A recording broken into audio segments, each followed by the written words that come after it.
Encantada de tenerlos a todos con nosotros otra vez en este Café con Freud. Me da mucho gusto que podamos hacer esta transmisión el día de hoy con un invitado especial.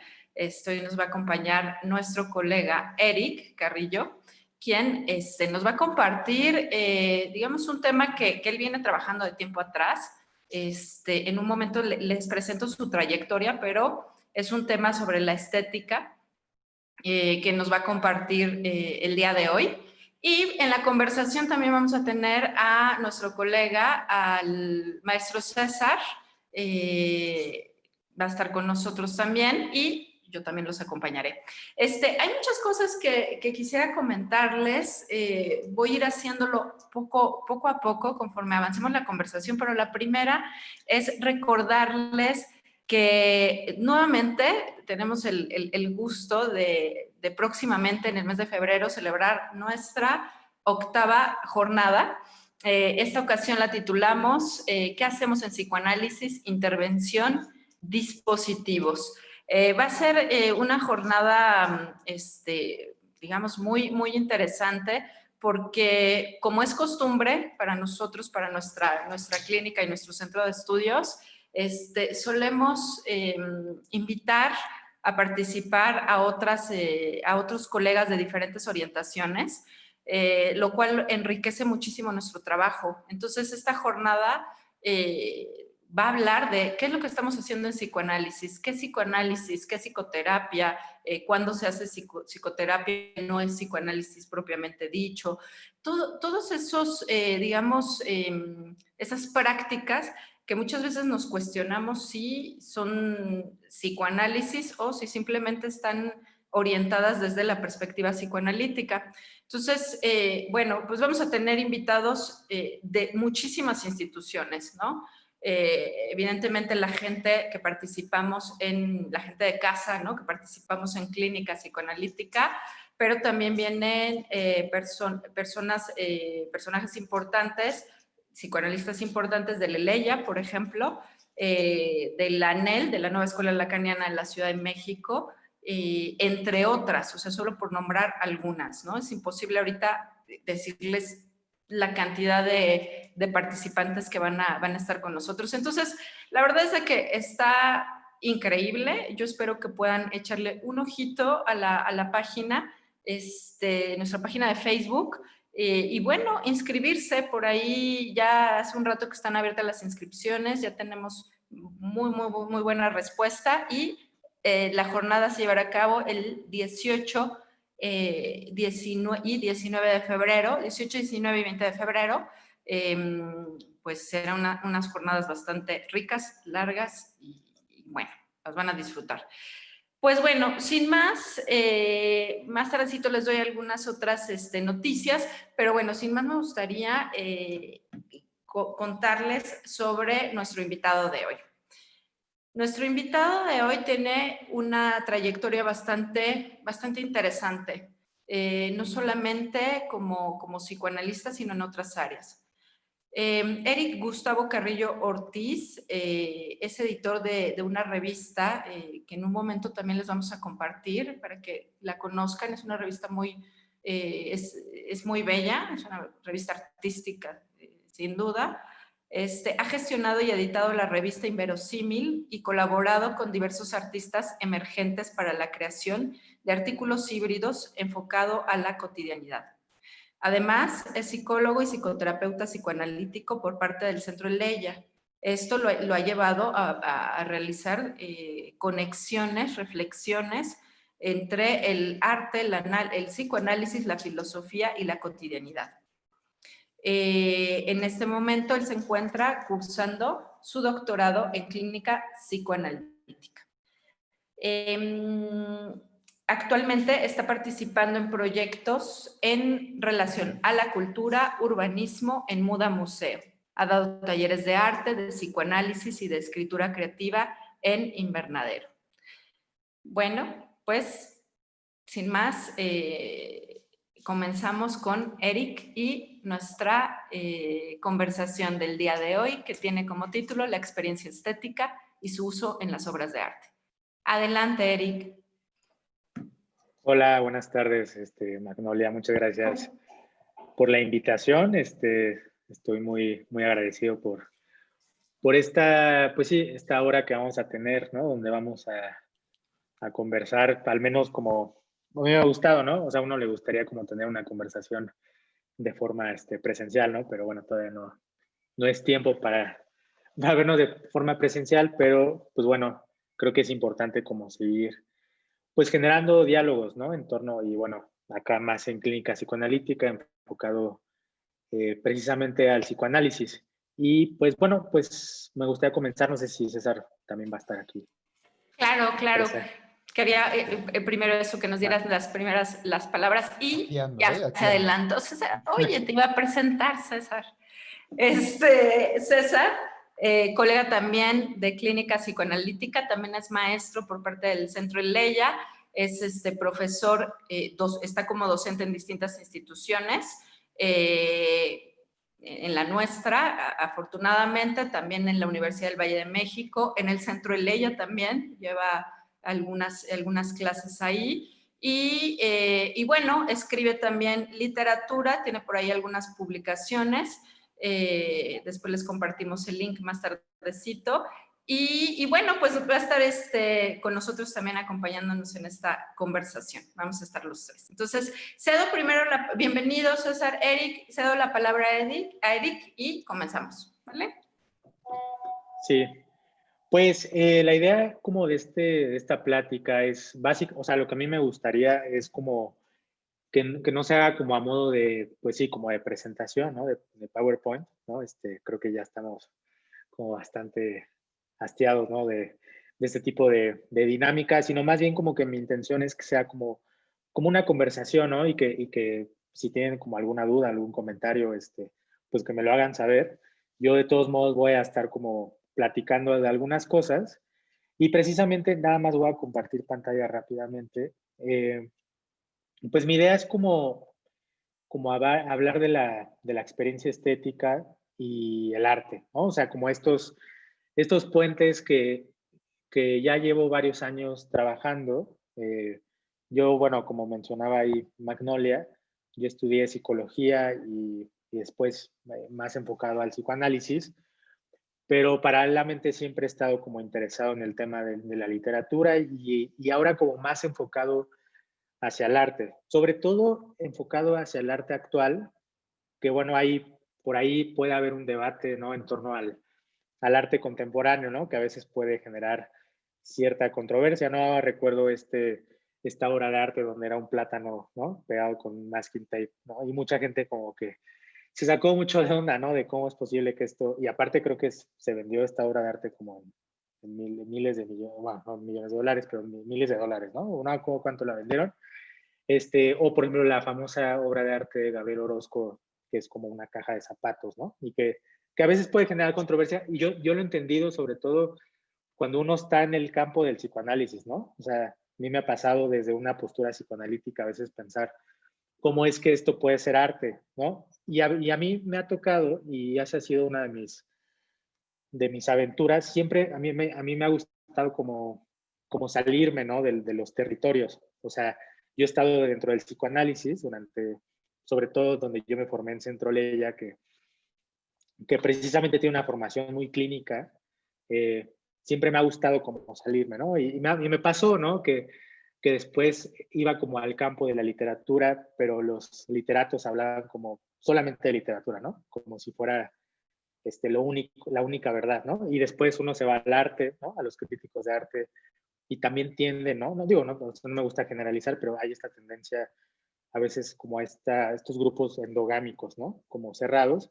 Entonces, yo siempre he intentado como salirme un poco de eso y más bien tomar, ¿no? De diferentes disciplinas para hacer una construcción y un criterio propio.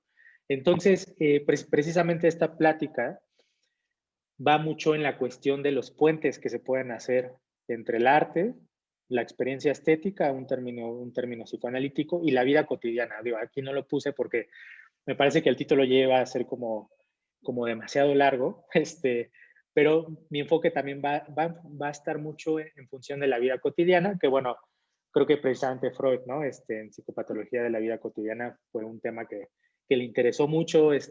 Yo actualmente en la clínica veo que en realidad la vida cotidiana es un tema como muy interesante para los psicoanalistas. Pero fíjense que en el tema del arte, como que todavía la vida cotidiana es algo como medio dejado al lado, ¿no? Me parece que la literatura, sobre todo en la literatura escrita para mujeres, ha sido un tema como más importante, ¿no? El tema de lo doméstico. Mm.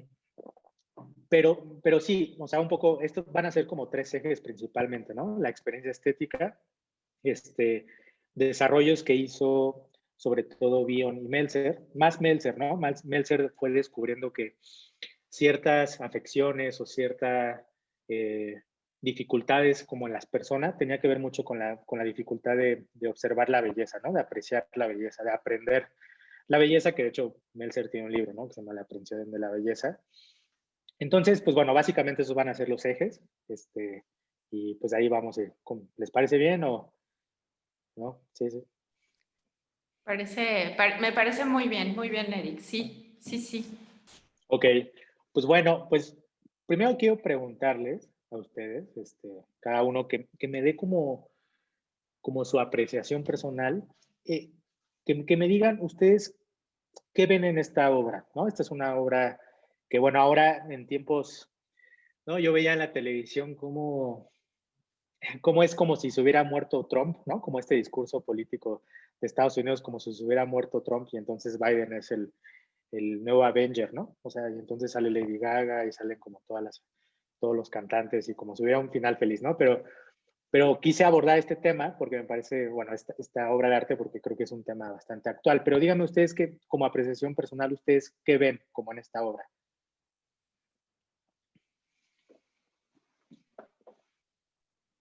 A ver, ¿qué veo? Así de manera como Como Trump así. celebrando su cumpleaños, ¿no? Pero parece más como Rorschach, pero Ajá. Pues yo veo, sí, yo no lo veo celebrando su cumpleaños, lo veo como pensativo, Ujú. como Sí. reflexionando, como mirando a otro lado, como no estando en el lugar. Bueno, creo que ya me diste. Ajá. No, está bien. Creo que eso está bueno, ¿no? Ok. O sea, sí, como que vemos a un Trump, ¿no? Igual si en Facebook quieren como escribir como su apreciación, pero vemos a un Trump como que parece, claro, no le podemos ver el rostro, me parece que esa es una intencionalidad del artista, que el artista se llama Miranda Varo, pero vemos un Trump como medio, como por la postura, ¿no? Parece que como un poco, no sé si derrotado, como que en la fiesta, no sabemos si es su cumpleaños o no, pero sostiene un pastel con las velas prendidas, ¿no? Entonces es como un Trump como medio, no sé, no, como que no es una postura que a lo mejor nosotros veamos como normalmente en él, sobre todo en él. Y a mí y claro, lo que llama la atención es también los colores. Podemos ver como de fondo un rosa, ¿no? Este rosa como más vívido, y hasta su silla un poco llama la atención. Y yo les preguntaba a ustedes como la obra, o sea, cómo ustedes miran la obra, porque yo he notado, o sea, yo he notado a partir de y claro, que también se han hecho estudios sobre crítica de arte, sobre la experiencia estética del espectador, pero yo he visto como que a veces hay cierta dificultad, ¿no? O cierta, sí, como dificultad de acercarse a una obra de arte, porque, bueno, ahorita vamos a ver que hay varios como factores, ¿no? Y bueno, antes de que, las voy a quitar la pantalla, antes de ir a la siguiente diapositiva, un poco les ponía esta diapositiva de Donald Trump, porque en todos estos años que trabajó en la revista, ha sido mucho la cuestión de cómo mirar una obra de arte.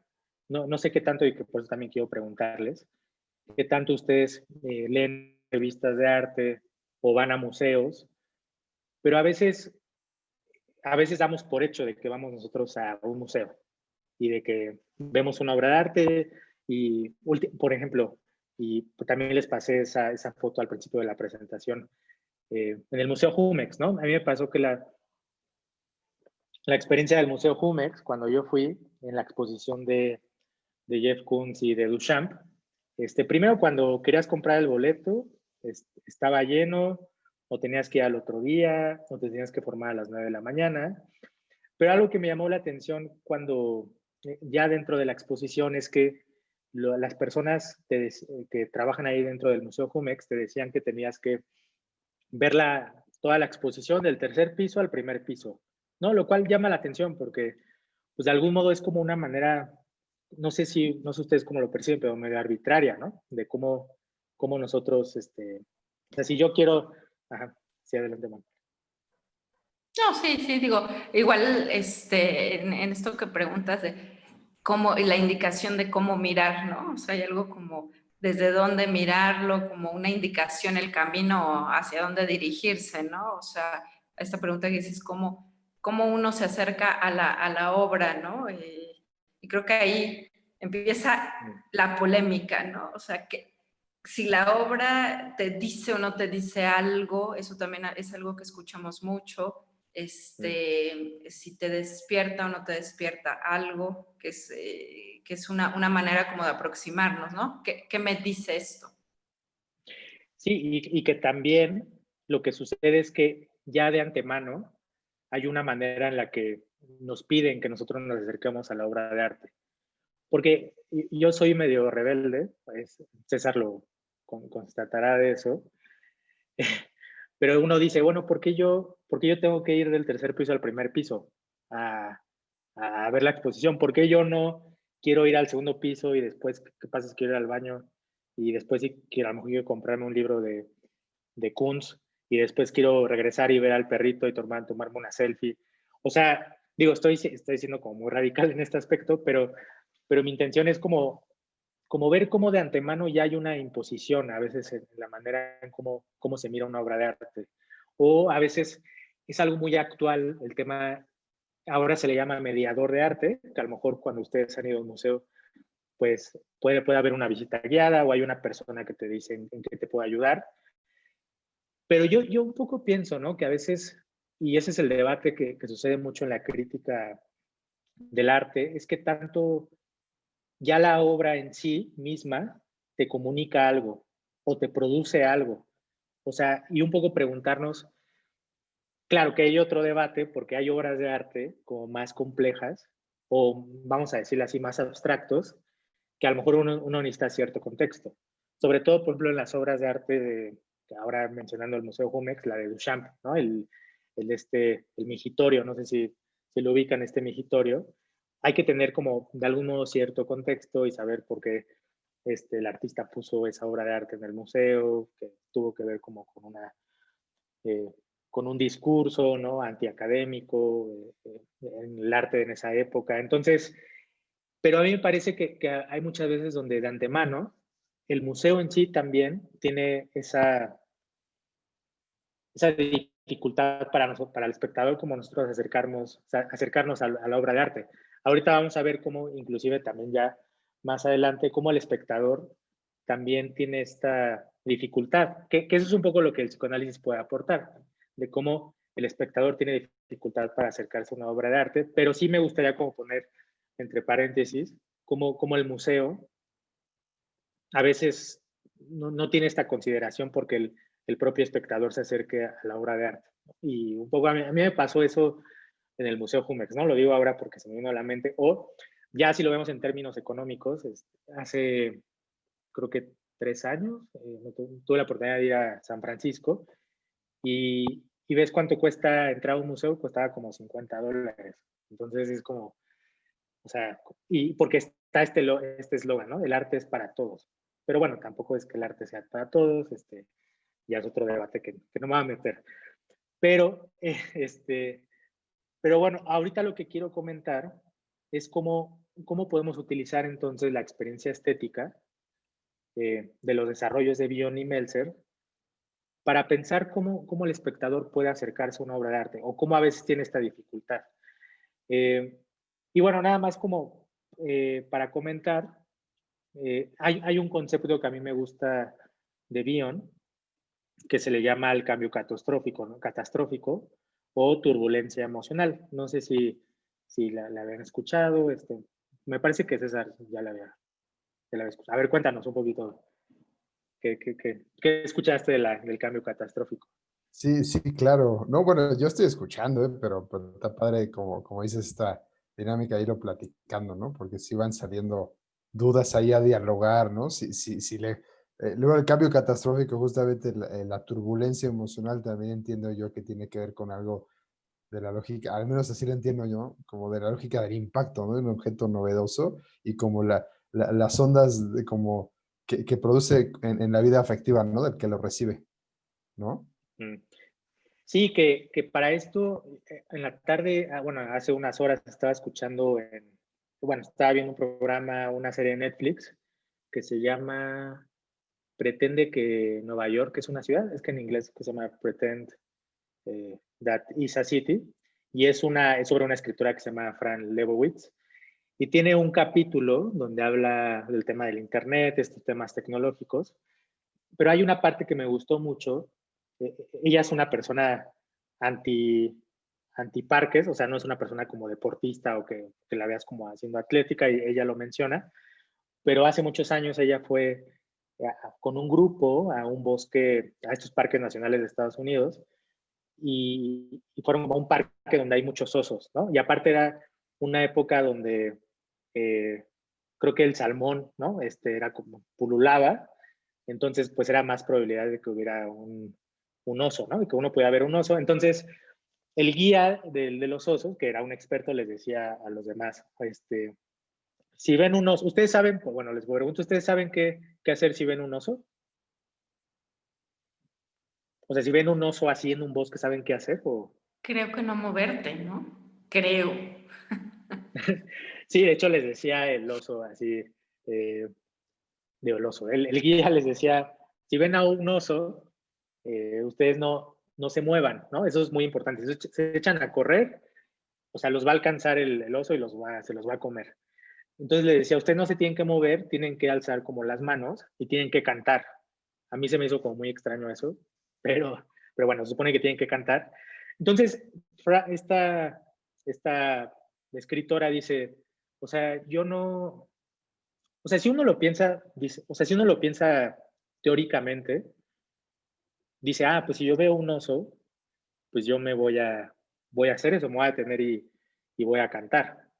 Pero es que uno no sabe, ¿no? O sea, si uno ve un oso y aunque tenga digamos, esas ideas que le han dicho, pues uno no sabe si va a reaccionar así, ¿no?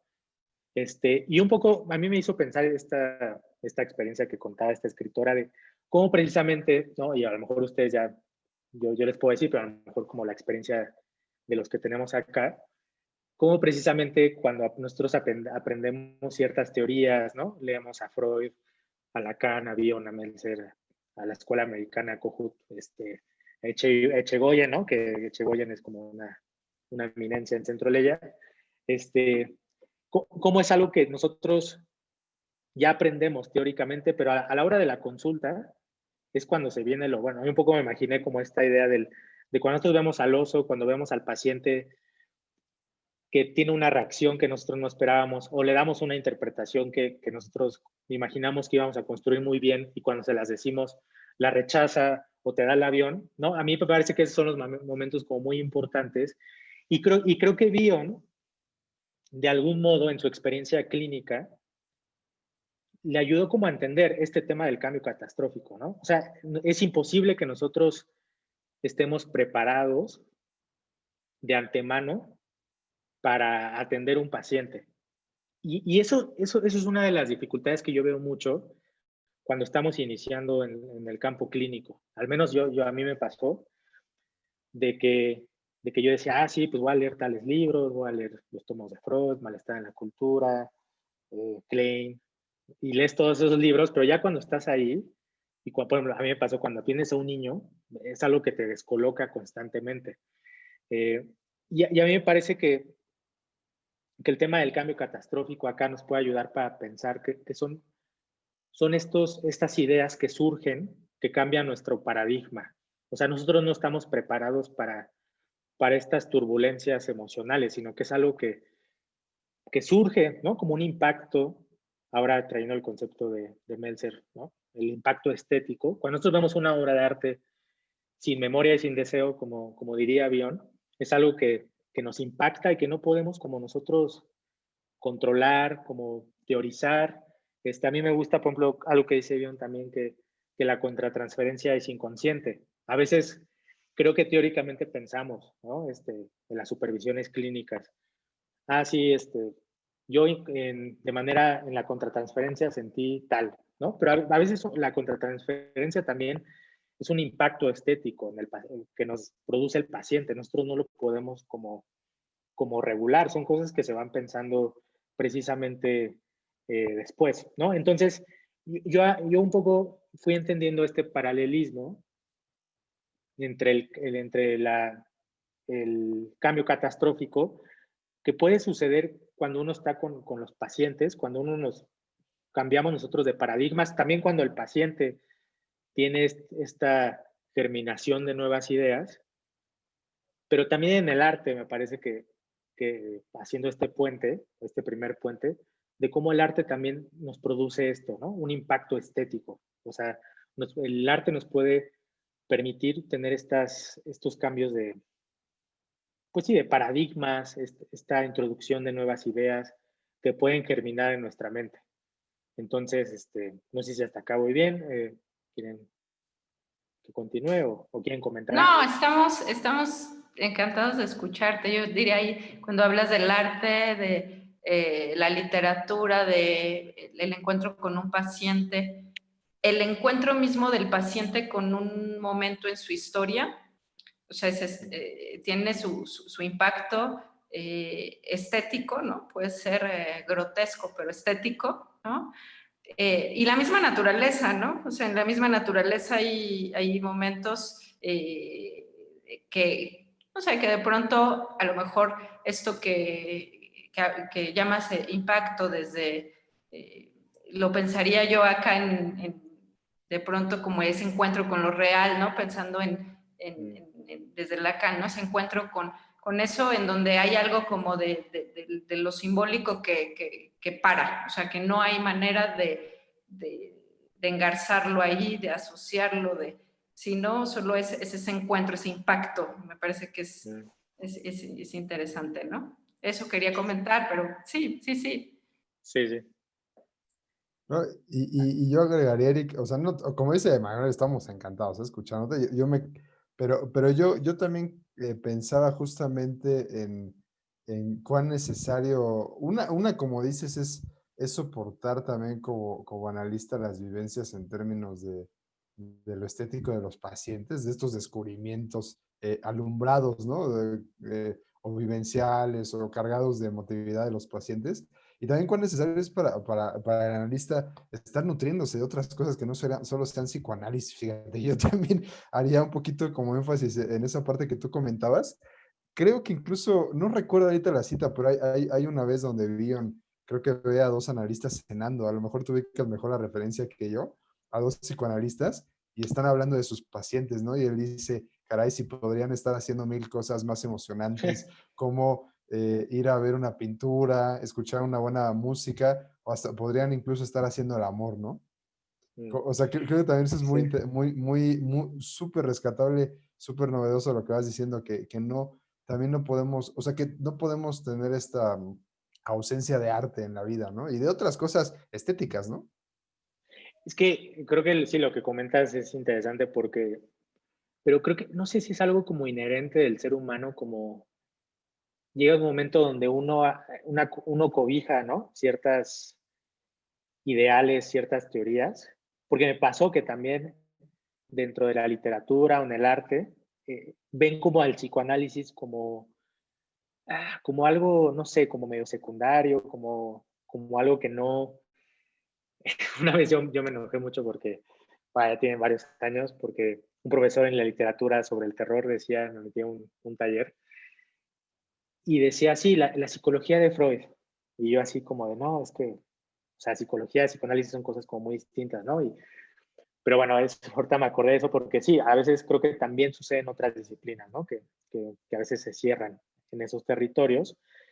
Y con lo que dices tú, Magnolia, así como que me quedo con esto comentas, ¿no? Lo que es lo real, ¿no? Que hay cosas, hay obras de arte, hay obras literarias que a veces rebasan nuestra comprensión y que toma bastante tiempo en términos de guión digerir, metabolizar como, y llevarlo a la simbolización, ¿no? Llevar como otras maneras de simbolizar esto.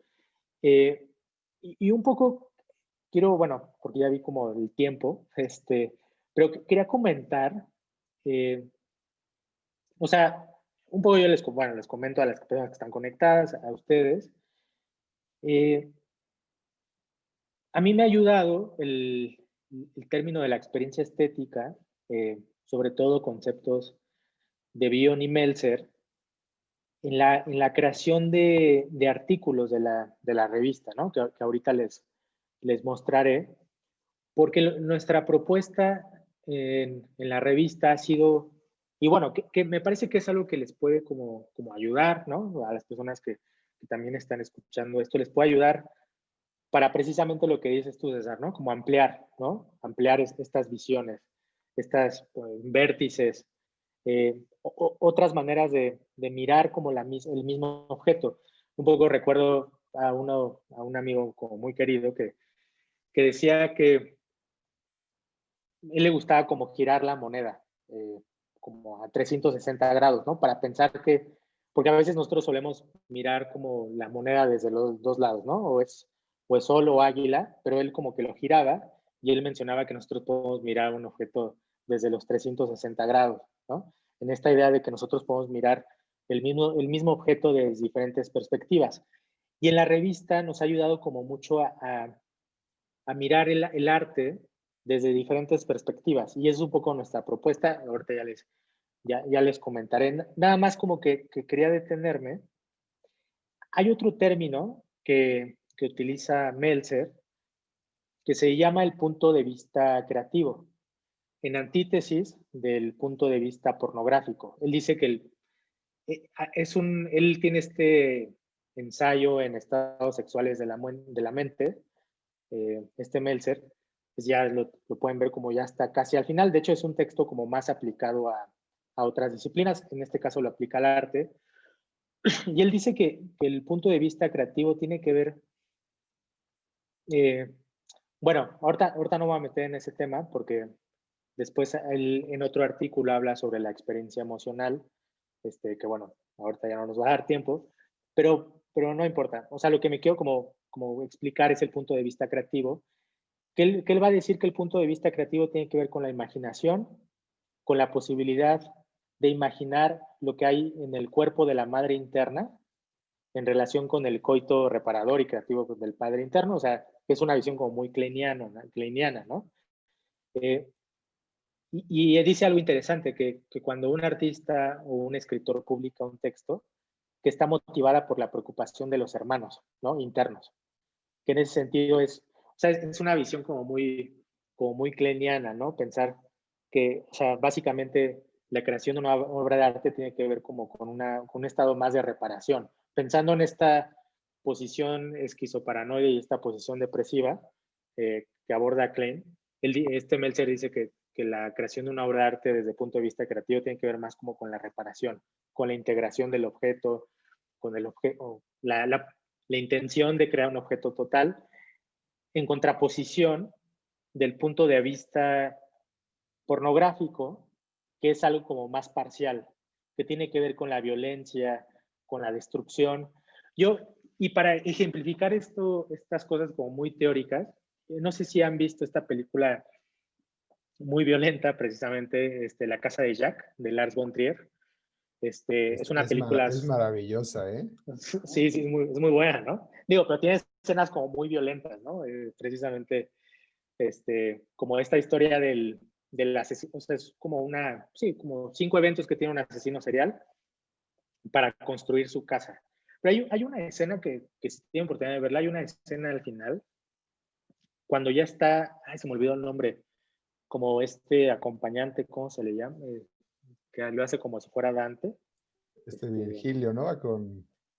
Ajá. Ah, sí, con Virgilio. Al final de la película hay una parte donde él recuerda como esta escena infantil donde a él le gustaba escuchar el sonido de los obreros labrar, ¿no? O como se arar la tierra, perdón, arando la tierra. Pero él ya en estos círculos de infierno, cuando va con Virgilio, hay una parte donde él está en una casa y no puede acceder a esa belleza, a ese recuerdo infantil. Y a mí esa escena me gustó mucho porque precisamente creo que aborda, ¿no?, el tema de cómo la destrucción, la violencia, incluso la pornografía misma, tiene esta imposibilidad de acceder a la belleza, ¿no? No podríamos hablar de una belleza. Y es ahí cuando entramos en un debate, porque ya ahora sí, César, si quieres apuntar tus armas, para hablar un poco del falso arte, ¿no? O sea, el arte contemporáneo. O sea, un poco pensar, el arte, o sea, ciertas obras del arte contemporáneo será falso arte, será un arte motivado por un punto de vista pornográfico donde se busca más la provocación, la provocación del espectador a partir de sentirse como, en pocas palabras, como una identificación proyectiva, ¿no? O sea, que la obra en sí es una identificación proyectiva donde el espectador se siente atacado. Y un poco pienso en estas obras de arte de esta artista, ahora se me fue el nombre, pero que en una exposición puso sangre real como en medio, ¿no? Y era sangre real. Y esa era su obra de arte, digo, tienen todo un contexto, pero psicoanalíticamente ahí uno se pregunta, ¿no? O sea, ¿esto será una obra de arte? ¿Esto le permite al espectador tener una comunicación? Pero después Meltzer va a decir que en realidad la obra de arte tiene un límite muy frágil entre el punto de vista pornográfico y creativo. O sea, es difícil, o sea, y tampoco podemos encasillar a que una obra de arte ya tiene un punto de vista pornográfico, que eso sería un error, ¿no? O sea, como utilizar el psicoanálisis para patologizar la obra de arte o al artista, que eso es algo como bastante como practicado, ¿no? Como vemos una película a veces de arte o una obra literaria y decimos, es que el artista tenía esquizofrenia o el artista era borderline, ¿no? Que ahora está muy de moda el trastorno fronterizo. Entonces, yo creo que es un debate como interesante, ¿no? O sea, pensar la obra de arte en sí y el artista, ¿cuál es la intención, ¿no? O sea, ¿cuál es la motivación inconsciente de esa creación artística? No sé ustedes cómo lo ven. Sí, pero esto último que dices, Eric, o sea, me parece que tiene relación con el tema del arte en el psicoanálisis, pensar el arte, o sea, Freud puede estar mal entendido, ¿no? En efecto, en el círculo de pronto, en el medio psicoanalítico, en donde se hace este intento como de análisis del artista y su obra de arte, ¿no? Pero algo sí, o sea, Freud sí, digo, era un tipo genial, ¿no? Un tipo culto, y siempre apuntó hacia el arte, o sea, siempre subrayó que en la literatura, que en el arte, había algo que podríamos saber, ¿no? Que de pronto en la experiencia en el consultorio podría quedarse corta, ¿no? O sea, había algo que conocer en el arte, no analizarlo, sino conocer. Y me parece que, por ejemplo, Lacan, cuando está el homenaje a Margarita Duras, ¿no? También dice algo así, o sea, dice que lee en Margarita Duras lo que él trata de pronto de investigar, de buscar, él lo puede leer ahí en su obra. O sea, ya no necesitaba hacer una experiencia psicoanalítica para mostrar algo que él estaba pensando, él estaba investigando, ¿no? Entonces, en el arte hay algo hay un saber, hay verdades, hay algo que nos interesa a nosotros como psicoanalistas y en general, ¿no? O sea, la experiencia creativa. Eso bueno, no sé qué piense, ¿no? César creo que quería comentar algo. No, pues que son temas que emocionan, ¿no? También yo creo que, no sé cuánto tenemos hasta las 7 porque nos vamos a quedar cortos, Digo, nos pero, podemos extender un poquito más, ¿eh? poquitín, ¿no? Generalmente va un poquito más allá. Bueno, también depende de los tiempos de ustedes, Eric, ¿no? claro, claro, todavía que nos hace el favor, ¿verdad? De venir. Ah, Este, no, para nada. No, yo pensaba dos o tres cosas también, a ver cómo, ahora sí que para pues meterle brasa al debate, ¿no? Para meterle ahí a la charla, pero gustosa, ¿eh? Porque la verdad me está encantando tu plática, ¿eh? Yo, esa visión de Lars von Trier de la casa de Jack, traté yo de explicársela torpemente a mi novia mucho tiempo, porque sí, efectivamente creo que la pregunta es una pregunta estética, o sea, si la violencia puede generar algo estético, ¿no? Está como muy como metido en querer hacer, en pensar que matar, y como tú bien dices, muy clinianamente matar a los bebés es una obra de arte. Está buenísima la lectura que haces, ¿eh?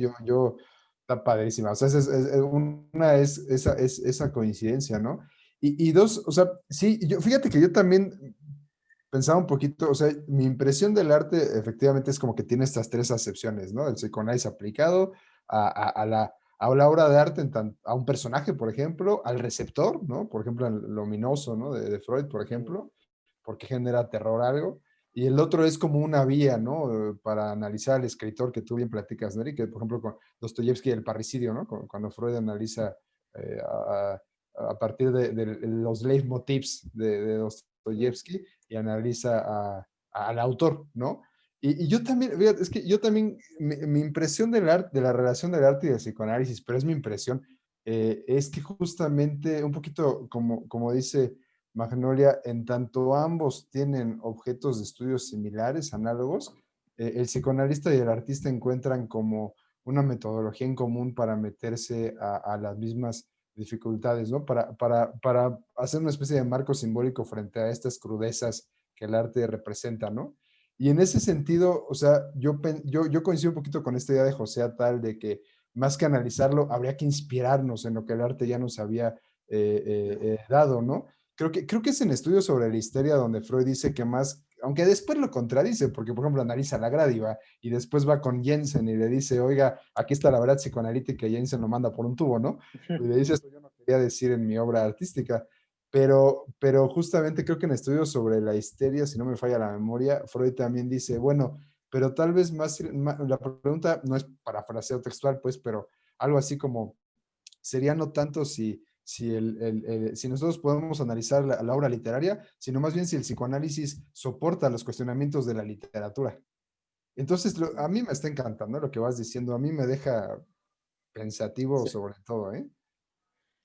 sí, creo que, o sea, como bien dicen, es una conversación que yo, por ejemplo, a veces he notado que suele ser, por ejemplo, el psicoanálisis aplicado al arte, a la literatura, como algo medio secundario, pero creo que precisamente hay que ponerlo como en el eje, ¿no? O sea, uno de los ejes como medulares. Y bueno, aquí pongo, por ejemplo, estaba viendo el tiempo, me angustia el tiempo, pero yo tengo tiempo hasta las 8 9 de la noche si quieren, eh, pero hay, por ejemplo, tres modos en los que yo pensaría que se puede aproximar, o sea, el psicoanálisis y el arte, o sea, tres aproximaciones que al menos yo veo de manera más sostenida. Una de ellos, aquí pongo la foto de mi perrito, reflexionando sobre la vida, sobre quién sabe que estaban en el carro.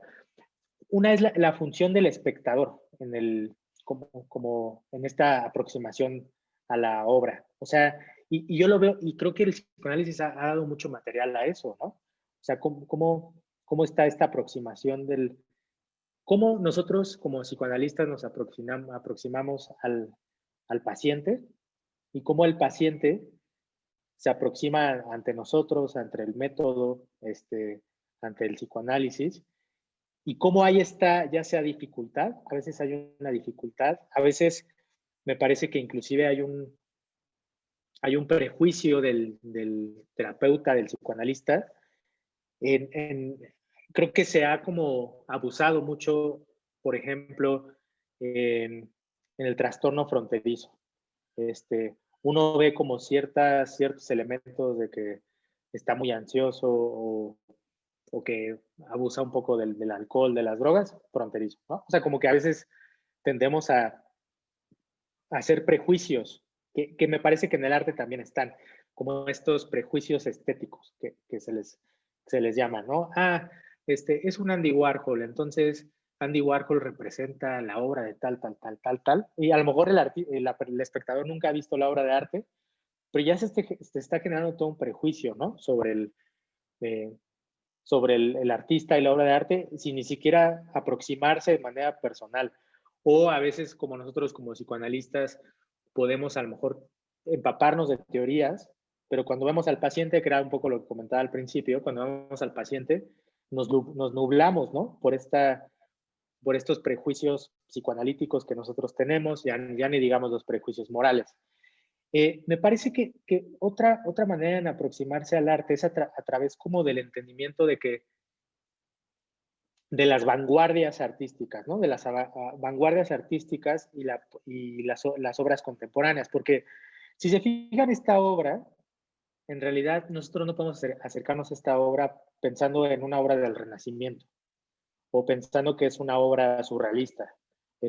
Tiene un código distinto, ¿no? Si nosotros pensamos, yo he escuchado a muchas personas y en algún momento yo también pensé eso, decir, pues es que esto yo también lo puedo hacer, ¿no? Que es algo como bastante común. Este tipo de obras yo también las puedo hacer, pero me parece que a veces tienen que ver como con una no comprensión, ¿no? De que cada obra de arte tiene un contexto distinto, un momento histórico como muy distinto, ¿no? Y a mí, por ejemplo, algo que me pasó, ahora estuve leyendo unos seminarios que dio Kohut hace muchos años, y él decía que, bueno, él habla mucho del self, ¿no? Del objeto, del narcisismo, pero algo que me sorprendió mucho es que él dijo que él notó que hay pacientes que cuando en sus sueños hay una sobreestimulación, o sea, de que tienen imágenes muy vívidas, que él lo entiende como una falta de cohesión en el self, ¿no? Que básicamente habla de una fragmentación de sí mismo. Y a mí me sorprendió como, digo, a lo mejor puede ser un comentario como bastante banal, pero a mí me sorprendió mucho porque me parece que lo que Kohut hizo, ¿no? Fue como entender al paciente desde otra óptica, o sea, pensar que el paciente es otra obra de arte, o sea, no es un paciente, como más figurativo, ¿no? O sea, si lo vemos así, digo, voy a pecar de decir esto, pero podemos pensar que a lo mejor un paciente más fragmentado es como este tipo de obras, ¿no? Como obras un poco más abstractas, más difíciles de comprender en un principio, o sea, que tiene otro lenguaje básicamente, ¿no? Me parece que esa es otra aproximación u otra perspectiva que nos puede dar el arte. Y hay una tercera, ¿no? Que bueno, esta es la exposición de Kunz, ¿no? Y como es la foto del perrito, que mucha gente se tomó muchas selfies, eh, es entenderlo a partir de Bion y de un autor que se llama Francesco Careri, que él tiene un libro muy lindo que se llama El andar como práctica estética. Y él, bueno, esto yo lo hago, lo hice yo, pero lo que hace Francesco Careri es entender cómo el andar ha sido una práctica, o el caminar ha sido una práctica milenaria, ¿no? Y de hecho el caminar es algo que debemos como retomar, ¿no? Sobre todo en estos tiempos de pandemia, a lo mejor con cubrebocas y con la careta, pero que el andar es una práctica milenaria. De hecho, él tiene un mito muy interesante de Caín y Abel, ¿no? Cuando Caín es expulsado, Dios le dice que tiene que errar por la eternidad. Y errar tiene que ver como con el caminar, con el andar, ¿no? Entonces, Caín es el nómada por excelencia, ¿no? Entonces, y hay un texto de Bion, espero no revolverlos tanto, pero hay un texto de Bion que se llama, no recuerdo cómo se llama, pero él es invitado a Brasilia, lo invitan a Brasilia, porque en las épocas de los 60 y de los 70, Brasilia fue como declarada como capital de Brasil. Y entonces hubo arquitectos, urbanistas que construyeron Brasilia, pero se dieron cuenta de que Brasilia no estaba siendo habitada. O sea, como que la gente, o sea, estaba todo, ¿no? Estaba los edificios, los departamentos, las oficinas del gobierno, pero la gente por algún motivo como que le costaba trabajo habitar ese espacio.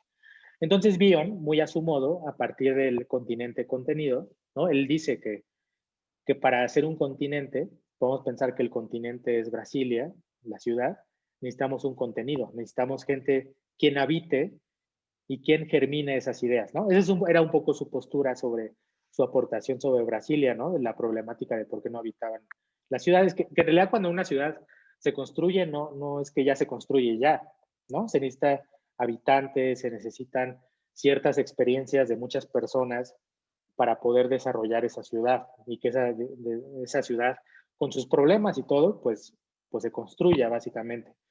Entonces, yo tomo estas dos ideas de Bion y de Francesco Cariri para pensar que también el arte, o sea, los museos en sí, podemos pensarlos como continentes también, ¿no? O sea, cómo pensar al museo como un continente. Y yo por eso ponía el ejemplo al principio, de cómo a veces hay espacios en los que, museos en los que nosotros nos impiden como espectador acercarnos a la obra de arte, ¿no? O sea, hay esta dificultad. A veces creo que los museos entorpecen nuestra experiencia con la obra de arte.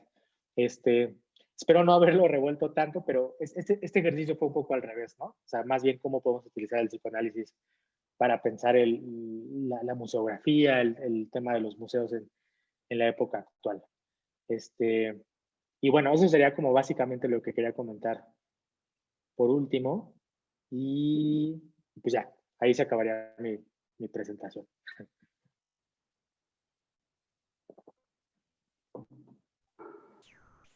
Ok, Eric. Muchas gracias. Bueno, tenemos por aquí unas preguntitas y a lo mejor eso relanza un poco el debate. Hay varias, entonces, a ver, tenemos, bueno, saludos, ¿no? Guillermo nos manda saludos. Saludos, Guillermo. Úrsula Moreno también nos saluda. Andy Flores también. Y nos hace una pregunta, Andy, dice, ¿cómo puede ayudarnos el arte para trabajar con pacientes? O sea, me parece que de eso ha ido esta conversación, pero a lo mejor podemos puntualizar algo más. ¿Qué le podemos decir, Andy? Yo creo que, o sea, como lo platiqué acá, una de las maneras en cómo el arte te puede ayudar a mí me parece que el arte te ayuda como mucho y ya lo que no mencioné, como a la sensibilidad. O sea, tener esta sensibilidad, sobre todo en tiempos de pandemia, yo he notado que este tema del psicoanálisis en línea o la psicoterapia en línea anestesia como otros sentidos, ¿no? Yo un poco, me acordaba cuando yo iba a análisis, hubo un par de veces que casi choco, o sea, y bueno, podemos llamarlo como un acting out, sí, así, pero casi de hecho tuve un accidente en algún momento, pero yo un poco tenía como esta nostalgia, ¿no? De poder trasladarte a tu consultorio, ¿no? Eh, poder como experimentar, un poco a mí me pasaba que cuando yo salía de análisis me gustaba caminar, ¿no? Por ahí, pensar lo que había pasado, ¿no? Ahora me parece que en esta cuestión como de la pandemia, que ha sido algo muy forzado, la psicoterapia en línea me parece que ha perdido esta posibilidad, ¿no? Como de explorar los otros sentidos. Este tema de la tridimensionalidad, ¿no? También cuando uno está en la consulta con el paciente, puedes oler, puedes sentir a tu paciente, puedes oler, inclusive si no se bañó. Yo me acuerdo mucho cuando era paciente de mi analista, me gustaba el olor de su perfume, ¿no? Y bueno, a lo mejor ahí había un tema erótico, transferencial, ¿no? Lo que sea, pero al menos, o sea, un poco tengo como esta sensación de que se han perdido como los sentidos, ¿no? O algunos sentidos. Y me parece que el arte te ayuda mucho a eso, ¿no? Como que no solamente es algo visual el arte, que a veces se abusa mucho, ¿no? De la pintura como algo visual, pero está la arquitectura, está el performance, un poco como les comentaba, ¿no? El caminar también puede ser un acto como de performance. Entonces yo creo que también el arte, no solamente visual, sino otro tipo de artes, ¿no? No plásticas, vamos a llamarlo así, nos puede ayudar a nosotros como analistas pensar como la experiencia estética y cómo podemos utilizar los sentidos, ¿no? Porque creo que el arte provee muchos esta posibilidad de la sensibilidad, ¿no? Y desafortunadamente creo que este tema de línea nos limita, ¿no? En muchos aspectos.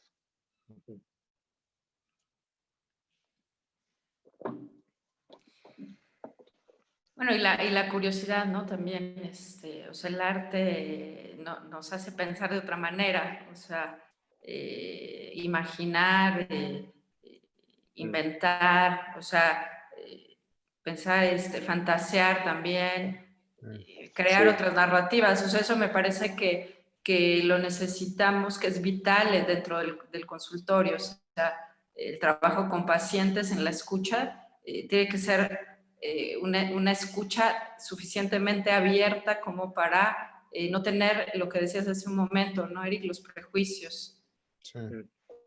Sí. Yo pensaba, no sé, digo, si no hay problema en que comenten algo, pues está muy padre lo que van platicando. Creo que Hannah Segal en Sueño Fantasma y Arte dice justamente lo que platican ahorita, que tal vez cuando Freud escribe El poeta y los sueños diurnos, ¿no? Que se nos olvida que lo que también Freud nos quería decir es identifícase con el creador, hagan un evento de poiesis en cada sesión analítica, ¿no? O sea, y a veces el arte, o sea, esto que dicen a mí me parece muy bueno. Uno, por la sensibilidad de la recepción de la sesión analítica. Y dos, porque no sé si les ha pasado, pero a mí me ha pasado que estoy con pacientes y me viene a la mente un libro, ¿no? Y muchas veces, o alguna trama de una novela, ¿no? Alguna trama de una novela y digo, ya entendí la fantasía del paciente porque está en tal novela, está en tal cuento, está en tal... Entonces también te permite como ir jugueteando ahí con la creatividad, posicionándote novedosamente, ¿no? Yo pensaba eso. Sí, incluso como, por ejemplo, el arte y la literatura te dan como, me han permitido como la generación de metáforas, ¿no? Analogías, un poco ayudando al paciente, o sea, inclusive en la mañana con el paciente, con un paciente hablaba de la dificultad para relacionarse con las personas, porque él es como, tiene esta como confusión entre la cantidad y la calidad, ¿no? Del vínculo. Y a él le gusta mucho las carnes asadas, ¿no? Entonces, pues a mí también me gusta, ¿no?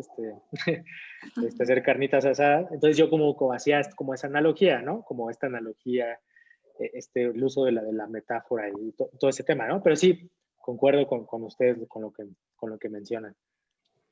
Bueno, y es que ahí, bueno, nada más antes de hacer un comentario, aquí está la página de la revista, ¿cierto? Eric, Sí. en donde tú estás participando. También por ahí hay una participación reciente de César con un texto. Recuérdame el nombre del texto, César. Lo íntimo es también lo externo. Y sí, métanse que está padrísima, ¿eh?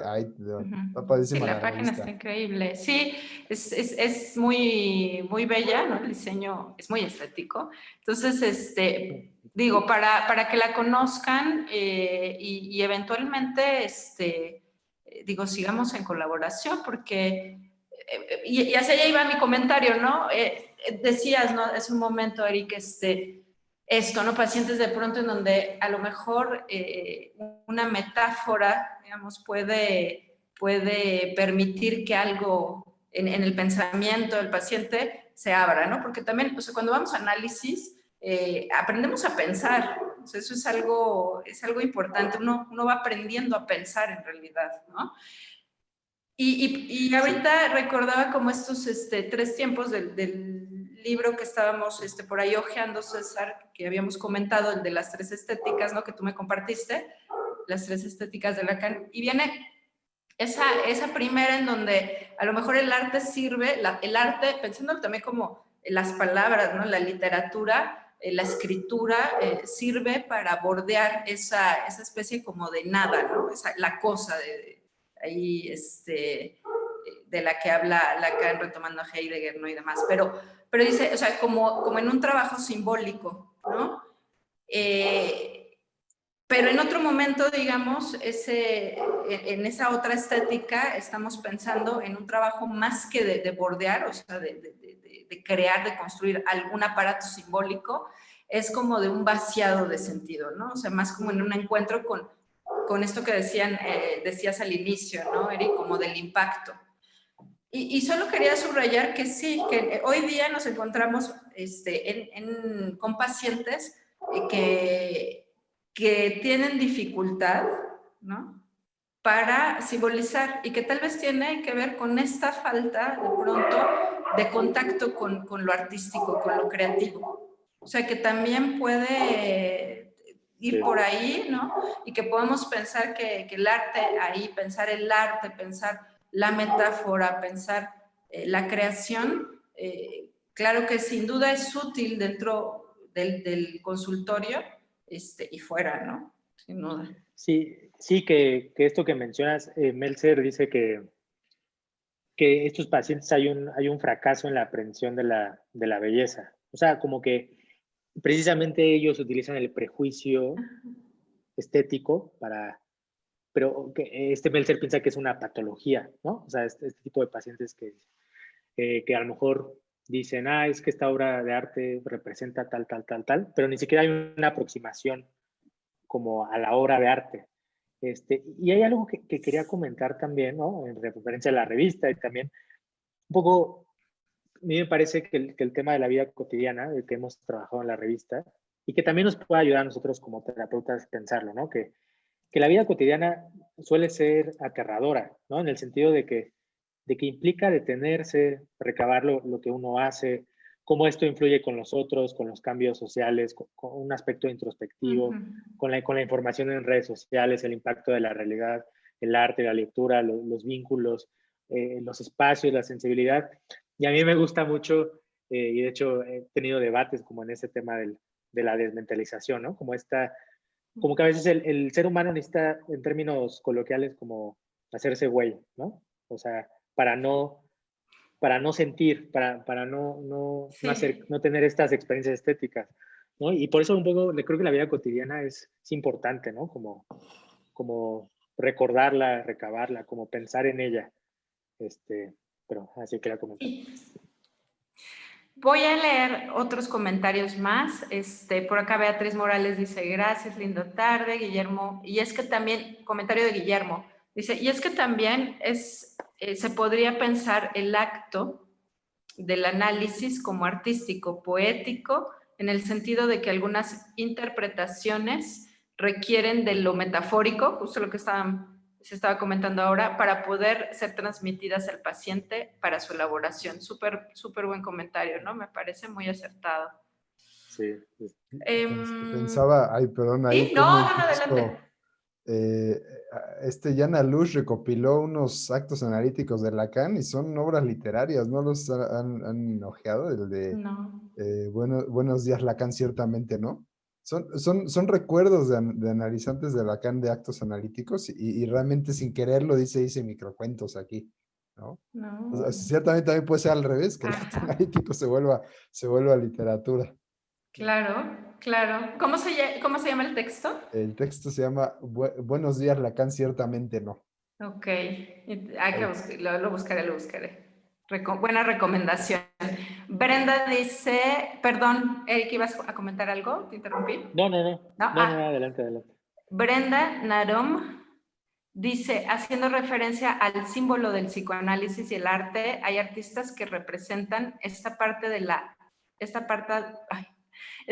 área psíquica como, por ejemplo, Remedios Varo, que plasman los síntomas psicológicos y los presenta en sus pinturas a través de la obsesión y compulsión por la pincelada en un afán de perfeccionista, sin dejar espacios ni detalles, sin tocar sobre el lienzo, las emociones se encubren, se enmascaran, son rostros sin expresión, casi unificados en sus rasgos. Saludos. Esto nos lo comparte Brenda. Aunque un poco mi recomendación sería sí, y además hay otras formas, ¿no? O sea, creo que precisamente es como, sí, nosotros psicológicamente, psicoanalíticamente, sí, y además hay otras formas, otras maneras de interpretar la obra. Eso es un poco lo que quiero también enfatizar, ¿no? Claro, que tiene que ver con el hecho de que el acto analítico es singular, o sea, que finalmente no sabemos qué significaban, digo, en el acto tan íntimo, tan privado de de pintar para Remedios Varo, que era esas pinceladas. O sea, también, y que aplica para nuestro trabajo en el consultorio con pacientes, ¿no? O sea, ¿qué significa eso que dice? O sea, nuevamente como no, o sea, el cuidado, ¿no? La distancia con ese prejuicio, con ese preconcebir cosas, ¿no? Pienso, sí. Sí.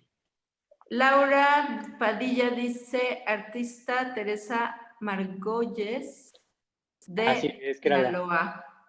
era la artista que decía de la sangre.